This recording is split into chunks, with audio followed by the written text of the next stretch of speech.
70 के दशक की कुछ बेहतरीन फिल्मों की बात की जाए तो साल 1973 में आई प्रकाश मेहरा की फिल्म जंजीर का जिक्र अवश्य होगा। इस फिल्म ने भारतीय दर्शकों को एक ऐसा एंग्री यंग मैन दिया जिसने फिल्मी पर्दे पर नायकों की परिभाषा ही बदल कर रख दी। आज के इस बेहद ही रोचक एपिसोड में हम जानेंगे कि फिल्म जंजीर की स्क्रिप्ट कैसे तैयार हुई, क्या इसे सलीम जावेद की जोड़ी ने लिखा था या किसी और ने, इस स्क्रिप्ट पर प्रकाश मेहरा से पहले कौन फिल्म बनाने वाले थे, यह स्क्रिप्ट किस तरह से प्रकाश मेहरा के हाथ लगी, इस फिल्म में अमिताभ बच्चन से पहले विजय की भूमिका किन किन अभिनेताओं को ऑफर की गई थी और किन कारणों से उन्होंने फिल्म को ना कह दिया था। फिल्म की नायिका के लिए जया भादुड़ी से पहले किन अन्य अभिनेत्रियों से संपर्क किया गया था और किन वजहों से उन्होंने फिल्म को मना कर दिया। अंत में जया भादुड़ी को इस फिल्म के लिए किसने तैयार किया। इस फिल्म के बनने के बाद इसके रिलीज में प्रकाश मेहरा को किन किन परेशानियों का सामना करना पड़ा। जब फिल्म रिलीज हुई तो शुरू में लोगों की क्या प्रतिक्रिया रही थी। ऐसे ही बहुत सारी रोचक बातों को जानने के लिए वीडियो के अंत तक बने रहिए। दरअसल इस कहानी का ताना बाना फिल्म के लेखक सलीम खान ने अपने जवानी के दिनों से ही बुनना शुरू कर दिया था। फिल्म में जो आप विजय जैसा कड़क पुलिस ऑफिसर देखते हैं, वास्तव में इस किरदार की रचना सलीम खान ने अपने पिता से प्रेरित होकर किया था, जो कि एक ईमानदार और कड़क पुलिस ऑफिसर थे। जैसा कि आप जानते हैं कि सलीम खान बम्बई फिल्मों में नायक बनने के लिए आए थे, पर परिस्थितियां कुछ ऐसी बदली कि वो सहायक लेखक बन के रह गए और इसी दौरान उन्होंने जंजीर की कहानी को एक स्क्रिप्ट के रूप में ढाला। यह बात उस समय की है जब सलीम जावेद की जोड़ी नहीं बनी थी और दोनों की जोड़ी की पहली फिल्म हाथी मेरे साथी का कोई अता पता न था। जब फिल्म की स्क्रिप्ट तैयार हुई तो सलीम खान ने इसे धर्मेंद्र को केवल 2500 रुपयों में ही बेच दी। खैर, उन दिनों धर्मेंद्र अपने अन्य फिल्मों में व्यस्तता के कारण इस पर फिल्म शुरू नहीं कर पा रहे थे। इसी दौरान एक दिन प्रकाश मेहरा और धर्मेंद्र की मुलाकात हुई।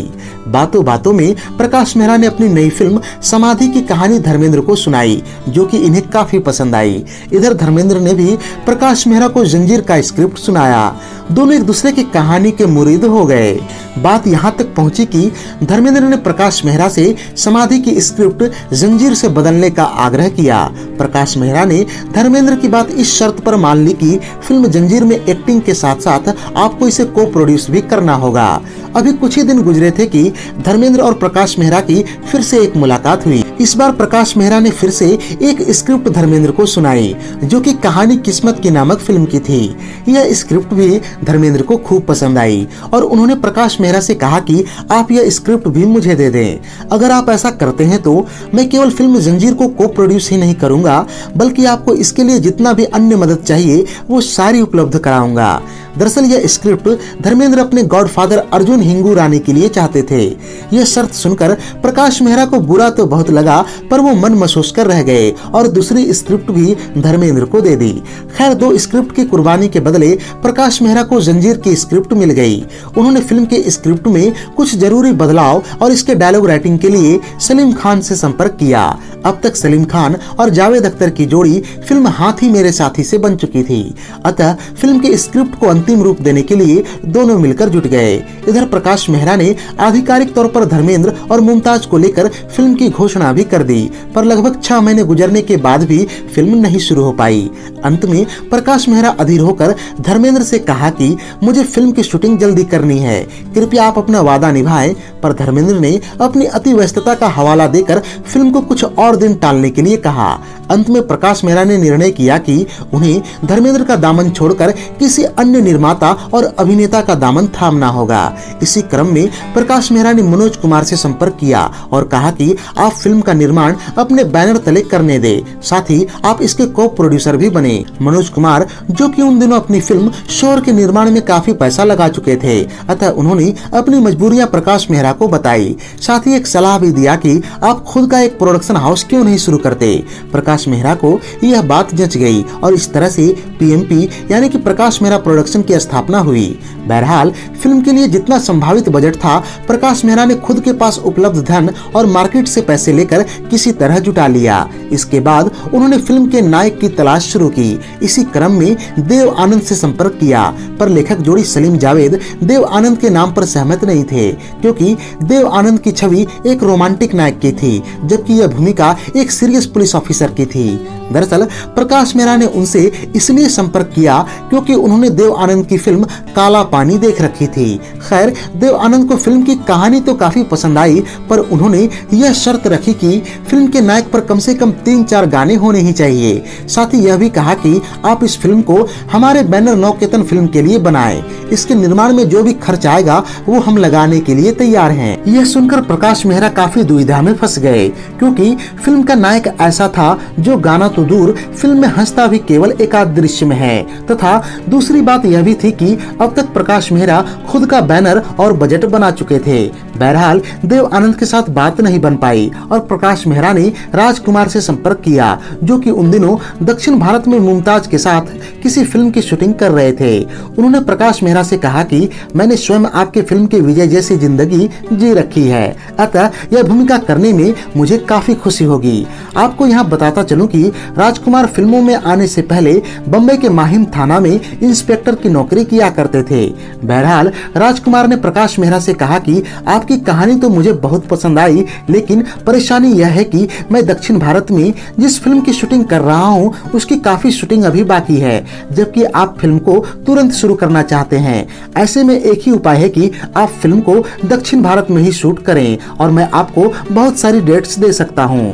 देव आनंद के बाद प्रकाश मेहरा एक बार फिर से भारी दुविधा में फंस गए, क्योंकि फिल्म की कहानी को बम्बई की पृष्ठभूमि पर लिखा गया था, जिससे इसकी शूटिंग दक्षिण भारत में संभव नहीं हो पाता। इस तरह से प्रकाश मेहरा ने राजकुमार को भी फिल्म में लेने का विचार त्याग दिया। प्रकाश मेहरा को दुविधा में देखकर फिल्म के लेखक जोड़ी सलीम जावेद ने उन्हें अमिताभ बच्चन के नाम का सुझाव दिया तथा उनकी फिल्म बॉम्बे टू गोवा देखने को कहा। जब प्रकाश मेहरा ने बॉम्बे टू गोवा देखी तो उन्हें अमिताभ बच्चन काफी पसंद आए। खास करके फिल्म में अमिताभ और शत्रुघ्न सिन्हा के बीच का फाइटिंग सीक्वेंस उन्हें इस बात के लिए आश्वस्त कर दिया कि अमिताभ बच्चन ही विजय के लिए सही चुनाव होंगे। फिल्म में अमिताभ को लेने के पीछे एक कहानी यह भी प्रचलित है कि प्राण साहब ने अमिताभ बच्चन के नाम की सिफारिश प्रकाश मेहरा से की थी। हालांकि यह बात कुछ इस तरह से गलत साबित होती है कि फिल्म को बिकाऊ और बड़ा बनाने के लिए प्राण साहब को शामिल किया गया था, क्योंकि उन दिनों अमिताभ बच्चन की लगातार कई फिल्में फ्लॉप हो गई थी और उनके नाम पर कोई भी डिस्ट्रीब्यूटर फिल्म को खरीदने के लिए तैयार नहीं हो रहे थे।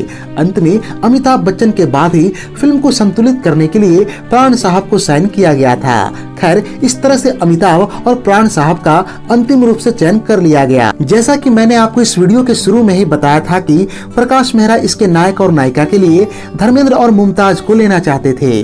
अब जब धर्मेंद्र ने फिल्म छोड़ दी तो प्रकाश मेहरा ने मुमताज से कहा कि आपको अमिताभ बच्चन के अपोजिट काम करना है। धर्मेंद्र की तरह मुमताज ने भी फिल्म को ना कह दिया और कारण बताया कि वो शादी करके फिल्म इंडस्ट्री को छोड़ने वाली हैं।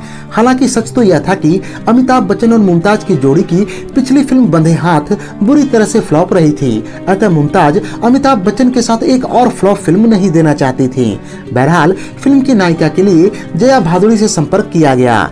इस बारे में सलीम खान कहते हैं कि मैंने स्वयं इस फिल्म के लिए जया को यह कहते हुए मनाया था कि आप इस फिल्म को खुद के लिए नहीं बल्कि अमिताभ बच्चन के लिए कर लें। बात करें फिल्म से अजीत खान साहब के जुड़ने की तो इन्हें और प्राण साहब को लगभग एक ही उद्देश्य के लिए साइन किया गया था।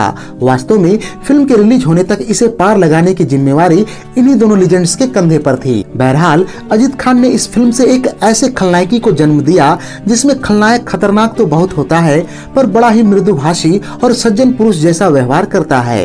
दरअसल यह अजीत खान का ही अवलोकन था कि जो डॉन टाइप के लोग होते हैं वो प्रत्यक्ष में बड़े सभ्य तरीके से पेश आते हैं। उनकी इस भूमिका की तैयारी में सलीम खान ने भी काफी मदद की थी। इस बारे में कहा जाता है कि सलीम खान ने अजीत साहब को इंदौर के एक वास्तविक डॉन से भी मिलवाया था, जिसके साथ अजीत साहब ने कुछ समय भी व्यतीत किया था ताकि उसके तौर तरीकों को सीख सकें। खैर, काफी मुसीबतों के बाद प्रकाश मेहरा ने अपने प्रोडक्शन हाउस की पहली फिल्म तो तैयार कर ली, पर इसे थिएटरों में रिलीज करवाना आसान नहीं रहा था। दरअसल डिस्ट्रीब्यूटर्स को यह लग रहा था कि एक ऐसे हीरो की फिल्म को क्यों खरीदा जाए जिसकी पिछली फिल्में फ्लॉप रही हों। काफी परेशानियों के बाद प्रकाश मेहरा को कुछ डिस्ट्रीब्यूटर्स तो मिले, पर ये वो लोग थे जो फिल्म को अमिताभ बच्चन के नाम पर नहीं बल्कि प्राण, अजीत और जया भादुड़ी के खातिर खरीद रहे थे। बहरहाल फिल्म जब रिलीज हुई तो चारों तरफ राज कपूर निर्देशित फिल्म बॉबी की चर्चा थी और सारे युवा दर्शक प्यार मोहब्बत के रंगों में रंग चुके थे। ऐसे में एक ऐसी फिल्म को कौन देखना पसंद करता जिसमें रोमांस के नाम पर एक भी गाना फिल्म के नायक के हिस्से न आया हो। फिल्म पहले हफ्ते में कोई खास कमाल नहीं कर पाई। यह देखकर प्रकाश मेहरा और अमिताभ बच्चन बुरी तरह से निराश हो गए। अमिताभ को इतनी चिंता हुई कि उन्हें बुखार तक आ गया। दरअसल दोनों के चिंतित होने के पीछे काफी जायज कारण थे। वास्तव में फिल्म के लिए जहां प्रकाश मेहरा ने अपना सब कुछ दांव पर लगा रखा था, वहीं अमिताभ बच्चन भी समझ गए थे कि यह उनकी आखिरी फिल्म साबित होने वाली है। खैर, भगवान को कुछ और ही मंजूर था, इसलिए अगले ही हफ्ते में फिल्म ने जोर पकड़ी और नौबत यहाँ तक पहुँच गई कि 5 रुपए के टिकट्स 100 रुपयों में बेची जाने लगी। फिल्म को काफी मुनाफा हुआ और इस तरह से प्रकाश मेहरा और अमिताभ बच्चन फिल्म इंडस्ट्री में जम गए। तो ये थी अमिताभ बच्चन की बेहद ही लोकप्रिय फिल्म जंजीर के बनने से लेकर रिलीज होने तक की पूरी कहानी। उम्मीद है कि आप इस वीडियो से निराश नहीं होंगे। अगर वीडियो पसंद आई हो तो इसे लाइक और शेयर करें तथा चैनल पर अगर आप नए हो तो इसे सब्सक्राइब करके बेल आइकन में ऑल का बटन दबा दें। धन्यवाद।